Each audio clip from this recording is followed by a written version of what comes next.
என்ன யோசிக்கிற?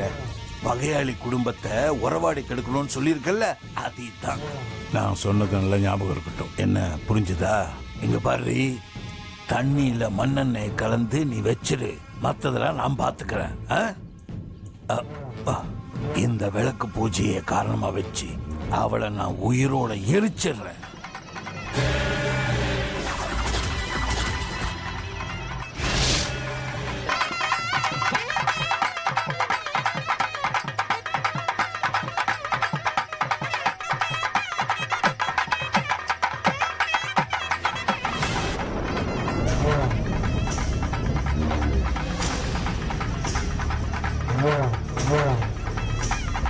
எல்லாம் ரெடியா இருக்குல்ல? கிட்ட வரும்போது நான் சொன்ன மாதிரி செஞ்சிருவேன். சரி.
போமா,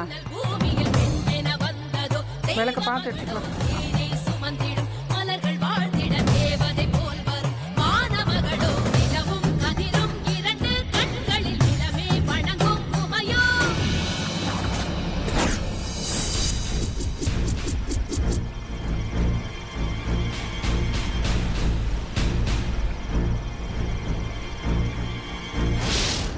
வணக்கம் சார். ஹலோ சேகர், வாங்க வாங்க. வாங்க சார். சாரி கொஞ்சம் லேட் ஆயிடுச்சு. சேகர் இப்படிதான் உள்ள போகணுமா? உள்ளதா சார்? திருவிழா ஆரம்பிச்சிட்டாங்க. வாங்க. பாலாஜி, நீ காரை பார்க் பண்ணிட்டு வந்துரு. ஓகே பாஸ், வாங்க போலாம். வாங்க சார். என்னம்மா, விளக்கு பூஜை நம்ம வீட்டு வாசல்ல வரும்போதே இங்க வச்சு செய்யலாமா? அப்படி செஞ்சா நம்ம மேல சந்தேகம் வந்துடாதா? சொல்லு. அதுக்கப்புறம் காலம் பூரா குடும்பத்தோட நம்ம 3 பேரும் உட்காந்து களி திங்க வேண்டியதுதான். பின்ன எப்படிமா? உங்க அப்பா சரோஜா வீட்டு பக்கத்துல வர சொல்லியிருக்காரு. அங்க வச்சு செஞ்சா மட்டும் சந்தேகம் வராதா? வராது. ஏன்னா நம்ம ஊர்லயே இளிச்சவாய் ஒருத்தி இருக்கான்னா அது அந்த சரோஜா தான். அவ வீட்டுக்கிட்ட வச்சு செஞ்சாதான் யாருக்கும் எந்த சந்தேகமும் வராது. உங்க அப்பா நாம என்ன பண்ணணும், எப்படி பண்ணணுங்கிறத தெளிவா சொல்லியிருக்காரு. நாம அது போல செஞ்சோம்னா நமக்கு எந்த பிரச்சனையும் வராது. நான் பாத்துக்கிறேன், நீ வா. சரி வா.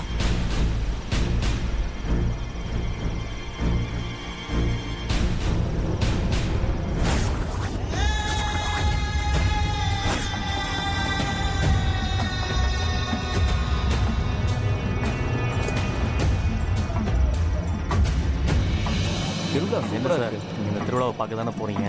பார்த்தாலே தெரியுது. எங்க ஊர்ல எல்லா திருவிழாவும் ரொம்ப பிரமாதமா கொண்டாடுவோம் சார். அப்படி வாரம் ஃபுல்லா பாருங்க, ஊரே ஜெகஜோதியா இருக்கும்.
என்ன சரோஜா எல்லாத்தையும் எடுத்து வச்சிட்டியா? எல்லாம் எடுத்து வச்சிருக்கேன்க்கா.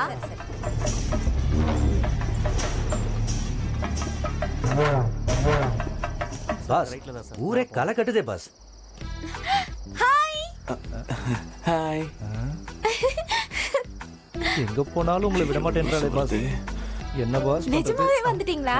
விளக்கு பூஜை தானே பார்க்க வந்தீங்க? ஆமாங்க. நான் கூப்பிட்டேன்னு வந்திருக்கீங்க. ரொம்ப தேங்க்ஸ்ங்க. வாடி வா.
அச்சச்சோ,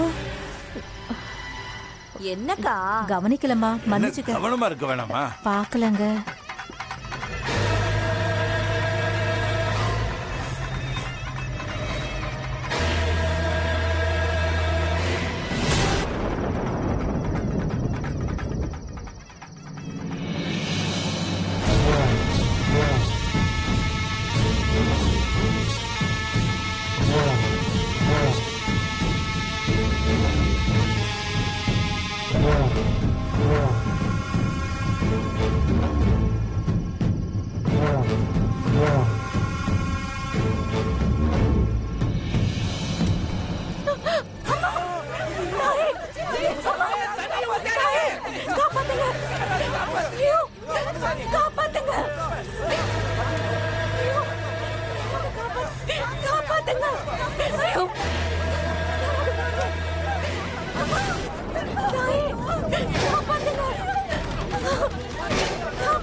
என்னோட அமராவதி தானே?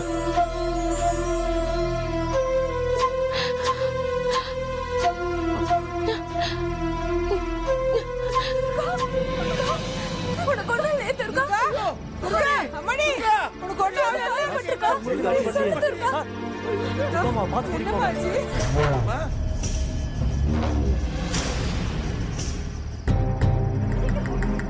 அம்மணி துர்கா தாயே உனக்கு ஒண்ணாகலையம்மா. அம்மணி அந்த ஆத்தா உன்னை காப்பாத்திட்டா தாயி. ஆத்தா உன்னை காப்பாத்திட்டா.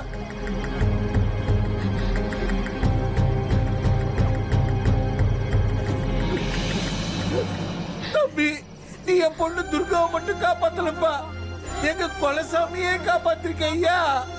நீ நல்லா இருக்கணும் ஐயா, நல்லா இருக்கணும். அவருக்கு நன்றி சொல்லு தாயி, நன்றி சொல்லு.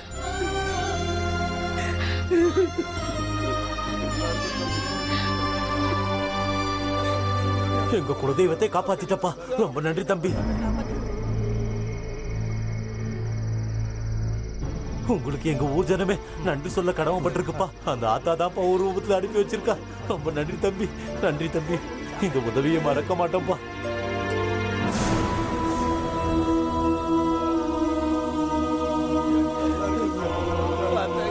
நான் வரப்பா.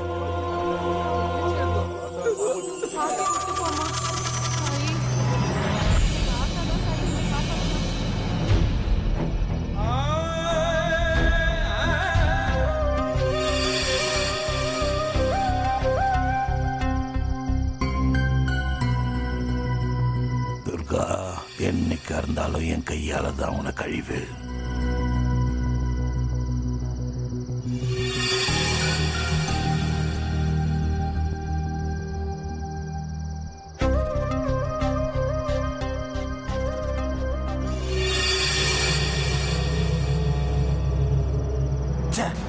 அவனால இவ தப்பிச்சிட்டாளே. Boss boss are you okay? I am okay.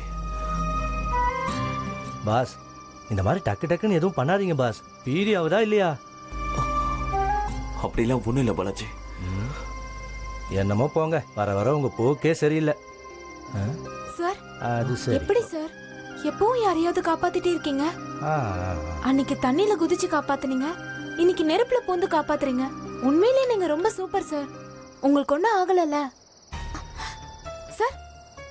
கையில அடிபட்டிருக்கு. ஒரு நிமிஷம் இருங்க, நான் பச்சளை மருந்து ஆ, எடுத்துட்டு வரேன். போங்க போங்க.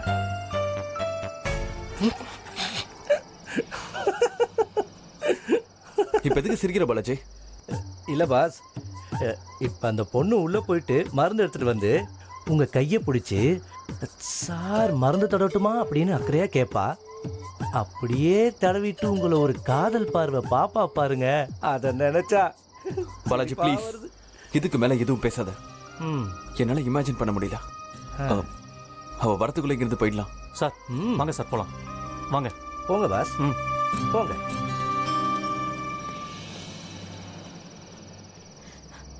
சார் சார் சார்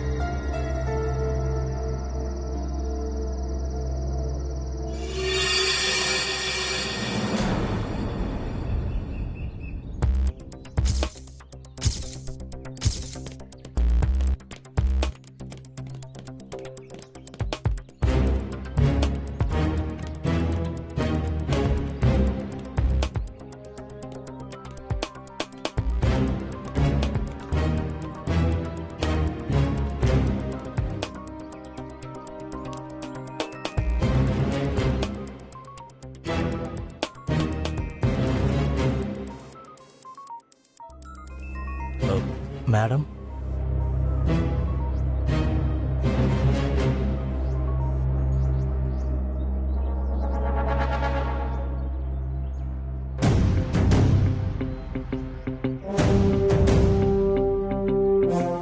இல்ல மேடம், நான் எவ்வளவோ சொன்னேன் மேடம். பாஸ் தான். ம், தெரியும் பாலாஜி. நான் என் பையன் கூட தனியா பேசணும். அப்பா okay madam, all the best pass.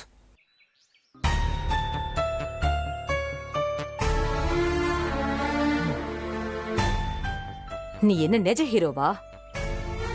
என்ன நினைச்சிட்டு இருக்க நீ? அன்னைக்கு தண்ணியில குதிச்சு அந்த பூஜாவை காப்பாத்துன.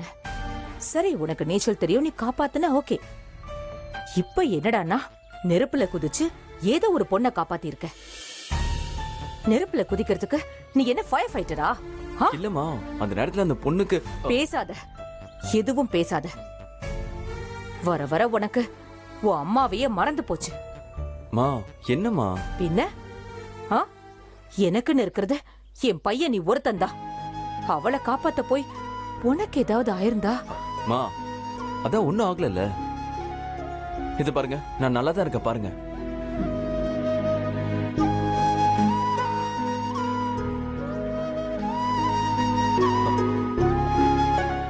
கையில என்ன? ஒண்ணு இல்லையே. ஏன் மறைக்கிற? ஒண்ணு இல்லம்மா. ரிஷி, அது ஒண்ணு இல்லம்மா, சும்மா லைட்டா தான்.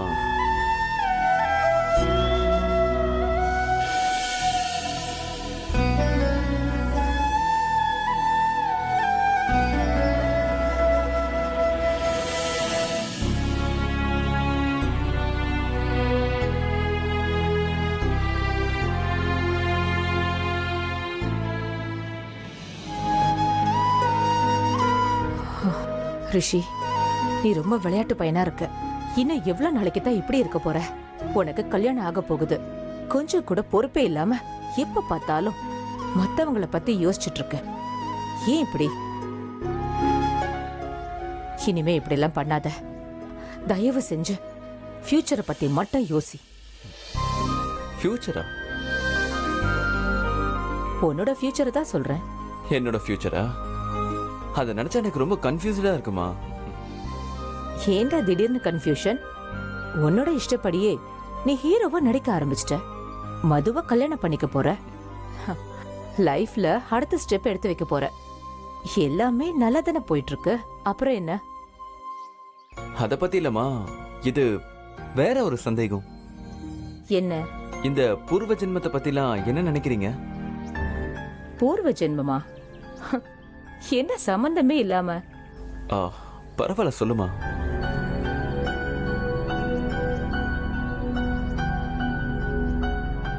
அதெல்லாம் சும்மாடா. என்ன மாதிரி கதை எழுதுறவங்க கட்டி விடுற கட்டுக்கதை. சீன்ஸ் இன்ட்ரெஸ்டிங்கா இருக்கணுங்கிறதுக்காக முன் ஜென்மத்துல இப்படிலாம் இருந்தாங்க, இந்த ஜென்மத்துல இப்படி இருக்காங்க, பிளா பிளான்னு ஏதாவது கதை கட்டி விடுவாங்க. இப்போ நெஞ்ச மறப்பதில்லை படத்தை எடுத்துக்க. அதுல வர கேரக்டர்ஸ் எல்லாமே உருவாக்குனதுதான். அது நல்ல ஃபேண்டசி ஸ்டோரி. அதெல்லாம் நிஜத்துல நடக்க நிச்சயமா வாய்ப்பில்ல. இல்லம்மா, நெஞ்சு மறப்பதிலே படத்துக்கு இன்ஸ்பிரேஷனே 1930sல டெல்லியில வாழ்ந்த சாந்தா தேவி அப்படிங்கிற சின்ன பொண்ணை பத்தின ஒரு நியூஸ் பேப்பர் கட்டிங்ஸ் தான். மறுபிறவைங்கிறது நிஜத்திலே நடக்கும். நீங்க அந்த படத்தோட டிஸ்க்ளைமரை பார்க்கலன்னு நினைக்கிறேன். இருக்கலாம், மறுபிறவி சாத்தியமாவே இருக்கட்டும். சரி, சம்பந்தமே இல்லாம இப்ப எதுக்கு இந்த டாபிக் ரிஷி? இல்ல, நெட்ல ஒரு ஆர்டிகல் படிச்சேன், ரொம்ப இன்ட்ரெஸ்டிங்கா இருந்துச்சு, அதான். சரி, அதை விடு. தேவையில்லாதத நெட்ல பார்த்து நீ ரொம்ப யோசிக்காத, ஓகே? அப்புறம் சொல்ல மறந்துட்டேன். நாளைக்கு வெள்ளிக்கிழமை குறி கேட்டுட்டு ஊருக்கு கிளம்பணும். உன் திங்ஸை எல்லாம் பேக் பண்ண சொல்லிடு, ஓகே?